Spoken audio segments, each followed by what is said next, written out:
পাথরের পিন পাওয়া যায়, এখানেও সেম সেম 30 টাকা। আরও অনেক কিছু সুন্দর সুন্দর অনেক জিনিসপত্র আছে। তারপর একটা বোরকার দোকানও ছিল, আবার এখানে ছেলেদের জন্য ব্লেজারের একটা দোকানও ছিল, অনেক বড় ছিল দোকানটা।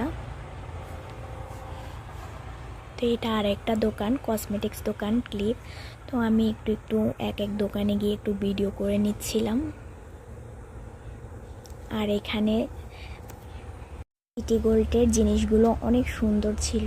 তো আমি তো সিটি গোল্ডের জিনিস তেমন ইউজ করি না, তো আমি নিয়েও নিই। তো এখানে বাচ্চাদের খেলনার আইটেমও ছিল অনেক সুন্দর সুন্দর।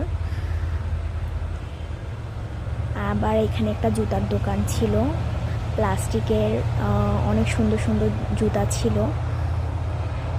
আমি দেখছিলাম কেমন জুতা, আবার অনেক কম কম প্রাইসে অনেক সুন্দর সুন্দর জুতা ছিল। এখানে আবার লেখাও ছিল কোনটা কত দাম প্রাইজের, ওইটা আবার লেখা ছিল উপরে। এটা এখন তো শীতকাল, তাই এখন বেশিরভাগ বাচ্চাদের সোয়েটার, গেঞ্জি, হুডি এগুলোই বেশি দেখা যাচ্ছে। তো আবার জামাও ছিল। তো আমি ঘুরে ঘুরে দেখছিলাম কি কি আছে।